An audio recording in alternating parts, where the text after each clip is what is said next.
حضور غوث پاک سرکار اسی ملک ایران کے جیلان میں تھے، ٹہل رہے تھے، آواز آئی عبد القادر بڑے ہو کے کیا بنو گے؟ حضور غوث پاک سرکار کہتے ہیں آواز آئی بادلوں سے، اے عبد القادر بڑا ہو کے کیا بنے گا؟ بڑا ہو کے کیا بنے گا؟ عاشق بنے گا کہ محبوب بنے گا؟ یہ دو ڈگر الگ الگ ہے، سمجھ رہے ہیں؟ وہ عاشق بیٹھا ہوا ہے، وہ دیکھو دیکھو کیسا حلیہ آپ نے بگاڑ کے رکھا ہے، یہ عاشق ہے، سمجھے آپ؟ محبوب الگ ڈپارٹ ہے، سمجھ گئے نا؟ یہ دو راستے الگ الگ ہیں، دو راستے الگ الگ ہیں۔ آواز عبد القادر عاشق بنے گا کہ محبوب بنے گا؟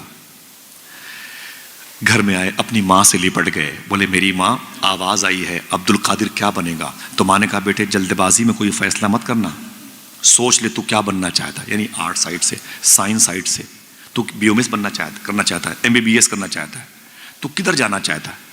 ہاں تو قاری بننا چاہتا ہے، حافظ بننا چاہتا ہے، عالم بننا چاہتا ہے کہ مفتی بننا چاہتا ہے، ایڈوکیٹ بننا چاہتا ہے کہ جج، کیا بننا چاہتا ہے؟ وہ فیصلہ کر لے، اسی حساب سے تو فارم بھرے گا، کالم بھرے گا، تب تیری تعلیم اسی حساب سے ہوگی۔ کہتے میری ماں میں کیا کروں؟ تو غوث پاک کی امی کہتی بیٹا قریب میں ایک درویش اللہ والا رہتا ہے، اللہ والا رہتا ہے، بظاہر اس کے جسم پہ کپڑا تک نہیں ہے، اللہ والا ہے۔ شاعر نے کیا کہا؟ عشق انسان کو قلندر بو علی کرتا ہے، عشق پاگل نہیں پاگل کو ولی کرتا ہے۔ میں نے کہا میرے بیٹے عبد القادر وہاں ایک درویش رہتا ہے، جا کے اس سے ملو، اس سے پوچھو کہ میں کیا بنوں۔ غوث پاک گئے، سلام کیا، بولے او درویش، او بندے خدا، او ولی اللہ، اللہ کے دوست۔ فرمایا کیا بات ہے شیخ عبد القادر؟ غوث پاک فرماتے میں عاشق بنوں کہ محبوب بنوں؟ اس نے کہا آج جائیے، کل آئیے گا تو جواب مل جائے گا۔ غوث پاک کی رات رونے میں گزری، کل میری مستقبل کی تقدیر کا فیصلہ ہے، میں عاشق بنوں کہ محبوب بنوں؟ صبح ہوئی، جلدی اٹھے، اپنی ماں سے اجازت لی، اسی درویش کے پاس آئے، وہ وہاں نہیں تھا۔ فرمایا کدھر گیا بھائی؟ وہ یہاں پر درویش تھا، وہ کدھر گیا؟ لوگوں نے معلوم کیا کہا؟ بولے وہ تو رات میں مر گیا۔ فرمایا مر گیا؟ ہاں اس کا انتقال ہو گیا، وہ مر گیا۔ بولے پھر کہاں دفن کیا؟ معلوم کیا کہا لوگوں نے؟ ہمیں اس کے مذہب کے بارے میں علم نہیں تھا۔ اتنے خاص ہوتے ہیں اللہ کے کچھ ایسے بندے جنہیں اللہ کے بندے پہچانتے تک نہیں ہیں۔ فرمایا پھر؟ کہا پیروں میں رسی باندھ کر کے ہم نے اسے وہ کھجوروں کی باغ میں وہاں پہ جنگل کے ایریے میں جا کے چھوڑ دیا ہے، اس کی لاش کو چیل کوے نوش کے کھا رہے ہیں، چیل کوے نوش کے کھا رہے ہیں۔ ایک کتاب میں جملہ لکھا ہوا، کتاب میرے گھر پہ، اس میں یہ بھی لکھا ہوا ہے کہ اس کی لاش کو کتے بھی نوش کے کھا رہے تھے۔ اللہ اکبر اللہ! یہ عشق نہیں آسان، بس اتنا سمجھ لیجئے ایک آگ کا دریا ہے اور ڈوب کے جانا ہے۔ عشق کسے کہتے ہیں؟ پوچھو امام حسین سے۔ عشق کسے کہتے ہیں؟ پوچھو بلال حبشی سے۔ عشق کسے کہتے ہیں؟ پوچھو سلمان فارسی سے۔ کوئی خبیب سے پوچھے، بلال سے سمجھے سزائے الفت سرکار میں مزہ کیا ہے۔ ہاں میرا امام کہتا ہے کہ اے دل یہ سلگنا کیا، جلنا ہے تو جل بھی اٹھ، دم گھٹنے لگا ظالم کیا دھنی رمائی ہے۔ اے عشق تیرے صدقے جلنے سے چھٹے سستے، جو آگ بجھا دے گی وہ آگ لگائی۔ عشق رسول کی آگ بڑی عظیم ہوتی ہے۔ میرے آقا غوث پاک فرماتے کہاں ہے؟ بولے اس کے پیروں میں رسی باندھ کے ادھر پھینک دیا۔ غوث پاک آگے بڑھے جلال کے عالم میں، فرمایا او بندے خدا، او عرب کے دوست، او رب کے دوست، سن، مجھ سے کل کہا تھا کہ کل آؤ گے جواب مل جائے گا، رات میں نکل لیے۔ ولی وعدہ خلاف نہیں ہوتا، ولی وعدہ شکن نہیں ہوتا، ولی وعدے کو وفا کرتا ہے۔ تم صداقت کے مجسمے تھے، تم رب کے دوست، تم نے ہم سے کہا کل آؤ گے جواب مل جائے گا، رات میں نکل لیے۔ نوچی ہوئی لاش سے آواز آئی، عبد القادر میں نے کہا تھا کل آؤ گے جواب مل جائے گا، کیا چاہتے ہو؟ حضور غوث پاک نے فرمایا میں عاشق بنوں کی محبوب۔ نوچی ہوئی لاش سے آواز آئی، اے عبد القادر اگر محبوب بننا چاہتے ہو تو محبوب کی آؤ بھگت بہت ہوتی ہے، اس کی تعظیم بہت، اس کی خاطر مدارت بہت ہوتی ہے، اس کے ناز بڑے اٹھائے جاتے ہیں، ناز برداری ہوتی ہے، اس کے ناز نخرے بڑے اٹھائے جاتے ہیں، پورا گھرانہ اسی کے پیچھے ٹہلتا ہے۔ اگر محبوب بننا چاہتے ہو تو پوری دنیا تم سے محبت کرے گی، اور اگر عاشق بننا چاہتے ہو دیکھ لو تمہارے سامنے عاشق کی لاش پڑی ہوئی ہے، اتنا سنا تو غوث پاک سرکار نے مٹھیاں بند کی، اپنے دونوں ہاتھوں کو اٹھایا آسمان کی طرف، فرمایا اللہ اکبر اللہ اکبر اللہ اکبر اللہ اکبر۔ سن او مرد خدا، اگر عاشق بننے میں اتنی ہی دشواریوں کا سامنا کرنا پڑتا ہے تو عبد القادر عاشق بن کے دکھائے گا، عبد القادر عاشق بن کے دکھائے گا۔ جیلان کی زمین سے رخصتی کا وقت ہے، 18 سال عمر ہے غوث پاک کے، کتنے؟ اپنی ماں کے گھر کے آنگن کے 60 سال کی عمر میں پیدا ہونے والے سب سے مبارک بہار کا نام عبد القادر، 18 سال کی عمر ہے غوث پاک کی۔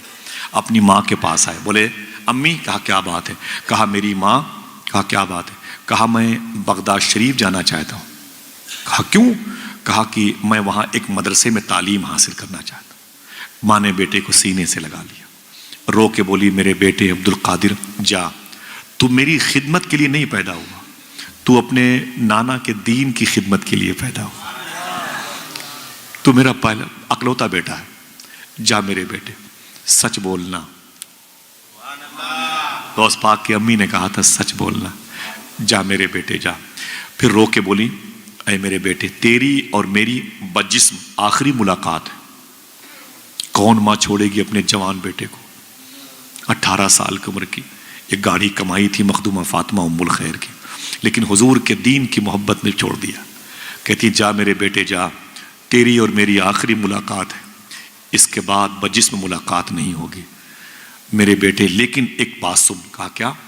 کہتی ہیں کہ آپ کے ابو شیخ موسیٰ جنگی دوست نے ایک تحفہ تمہارے نام کا، امانت تمہارے نام کی میرے حصے میں رکھی ہے۔ کہا وہ کیا ہے؟ تو غوث پاک سرکار کی امی کہتی ہیں میرے بیٹے وہ ایک دعا ہے، ایک دعا ہے جس دعا کو پڑھنے کے لیے مجھے یہ کہہ کے تمہارے باپ نے دیا تھا میرے بیٹے عبد القادر کو دے دینا، وہ امانت تو لے جا۔ غوث پاک نے اس امانت کو، اس دعا کو لیا، یاد کر لیا۔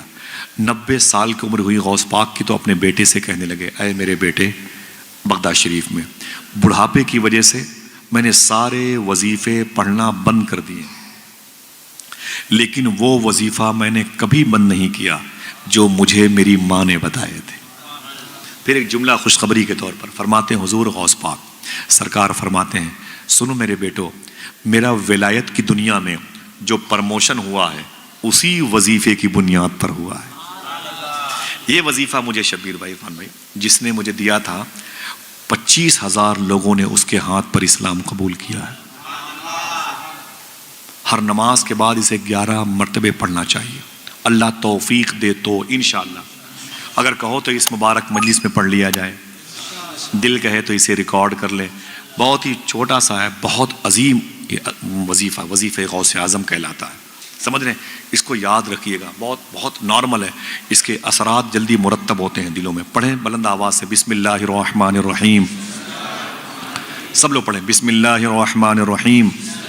اللہ الکافی قصدت الکافی وجدت الکافی کفان الکافی لکل کافی ونعم الکافی وللہ الحمد۔ بس اگر یاد کر لو گے تو بہت بڑا نہیں ہے حضرت، بہت بڑا نہیں ہے، اسے یاد کر لو انشاءاللہ۔ کچھ ایسے بھی لوگ ہیں جنہیں میں نے بتایا نا، ان لوگوں نے پڑھا تو ان کو خوابوں میں غوث پاک کی زیارت ہوئی، بہت مبارک عمل ہے، پڑھا کریں انشاءاللہ، دل سے بولیں انشاءاللہ، یاد کر لیجئے گا انشاءاللہ۔ حضور غوث پاک سرکار نے اپنی ماں کا بتایا وظیفہ، اپنی ماں کے قدم کو چوما، نکل گئے، ماں گھر میں رہ گئی، بیٹا بغداد آ گیا۔ کیا کہا تھا شاعر نے؟ وہ پہلا والا شعر، رونے میں یہ خطرہ ہے تالاب ندی ہو جاتے ہیں، ہنسنا بھی آسان نہیں ہے لب زخمی ہو جاتے ہیں۔ اسٹیشن سے واپس آ کر بوڑھی ماں یہ سوچ رہی ہے، پتے دیہاتی رہتے ہیں پھل شہری ہو جاتے ہیں۔ غوث پاک کی امی اپنے گھر میں رک گئی، غوث پاک بغداد شریف آئے، پہلے جیلان سے نکلے، ایک شہر کا نام ہے جنجان، جیلان سے جنجان آئے، جنجان سے ہمدان آئے، ہمدان کی زمین کیچڑ زدہ زمین، وہاں پانی بہت تھا، کیچڑ بہت تھا، ہمدان آئے، ہمدان ہی کی زمین پر احمد بدوی نام کے چوروں کے سردار، جو 60 ڈاکوؤں کے سردار تھے، غوث پاک نے سچ بول کر کے اس کو توبہ کرنے کی توفیق دلوائی۔ پھر ہمدان سے نکلے آگے بغداد، بغداد میں ایک محلے کا نام تھا باب العزج، باب العزج محلے میں ایک مدرسے کا نام تھا نظامیہ، اس مدرسے کے فاؤنڈر کا نام تھا شیخ ابو سعید مخزومی، اسی مدرسے میں غوث پاک نے 7 سال تعلیم حاصل کی۔ کتنی؟ تھک گئے؟ ہاتھوں کو اٹھا کے بولے یا غوث اعظم، بولو بولو بولے یا غوث اعظم، لبیک یا غوث اعظم۔ ماں بہنیں بیٹھی ہوئی ہیں، اس شہر کی کئی مبارک میری ماں کی عمروں کی خاتون بغداد شریف گئی تھی حضرت۔ اب کی میں میرے دوست سے بات کر رہے تھے، اب کی ایک خاتون گئی تھی جو بغداد شریف سے غوث پاک کے روضے کو دیکھا تو نکلنے کو تیار نہیں تھی، 4 دن تک وہ نکلی نہیں غوث پاک کی بارگاہ سے۔ کازمین میں ٹھہرایا گیا تو ان کے ٹور والے نہیں، گجرات کی تھی قریب کی، تو ٹور والے نے کہا کہ اماں چلو چلو، آپ نے کھانا نہیں کھایا 2-3 دن سے۔ بولے نہیں جاؤں گی، میں یہیں مرنا چاہتی ہوں، مجھے نہیں معلوم تھا کہ غوث پاک کا روضہ اتنا پیارا ہے۔ بوڑھی عورت، میں سب بھول گئی، اپنے بیٹے بہو بیٹیوں کو سب بھول گئی۔ تو ٹور نے کہا کہ اماں چلو کربلا چلنا ہے۔ بولے کیا کرنے؟ بولے وہاں کیا؟ بولے حسین کا دربار ہے۔ بولے حسین کو میں نے غوث پاک کے روضے پہ دیکھ لیا ہے، علی کو بھی دیکھ لیا ہے، سارے بغداد کے بزرگ، میں کہیں نہیں جاؤں گی، میں نے سب کو یہیں دیکھ لیا ہے۔ اللہ اکبر، ایسے عاشق ہوتے حضور غوث پاک کی بارگاہ۔ سمجھے آپ؟ دعا کرو اللہ سب کو حاضری کی توفیق عطا فرمائے، آمین آمین آمین۔ میرے آقا حضور غوث پاک نے 7 سال تعلیم حاصل کی، 18 سال کی عمر میں آئے تھے، 18 7 25 کتنی؟ بولو، تھک گئے؟ بولو بولو، 25 سال عمر ہوئی غوث پاک کی۔ کیا بچپن میں وعدہ کیا تھا اپنے ہاتھوں کو اٹھا کے؟ عبد القادر عاشق بن کے دکھائے گا۔ ابھی تک تھیوری حاصل کی، کتابوں کا علم حاصل کیا، اب حضور غوث پاک نے اس بچپن میں کیے ہوئے وعدے کو وفا کرنے نکلے ہیں، اب عاشق بننا ہے۔ کھال کھچتی ہے کٹتی ہے گردن، عشق کرنا تماشا نہیں ہے۔ سمجھ رہے نا؟ عشق کرنا تماشا نہیں ہے، یہ عشق نہیں آسان، بس اتنا سمجھ لیجئے ایک آگ کا دریا ہے اور ڈوب جانا نہیں ہے، ڈوب کے جانا ہے۔ ڈوب تو سب جاتے ہیں، ایک سے ایک لفنگے ڈوب جاتے ہیں، لیکن ڈوب کے کراس کرنا ہے۔ ایک آگ کا دریا ہے۔ ایک صاحب نے کہا میرے مولا میں عاشق بننا چاہتا ہوں۔ کہا اوپر دیکھ۔ دیکھا تو خون کی لکیریں نظر آئیں زمین سے لے کے آسمان تک۔ بولے میرے مولا یہ لکیریں کیسی ہیں خون کی؟ رب نے فرمایا کہ میری راہ میں آنے والے میرے دوستوں کے خون ہیں، گزرے گا ان پلوں سے، ان وادیوں سے گزرے گا، چیخ پڑا میں نہیں گزر سکتا جب تک تیری توفیق نہ ہو جائے۔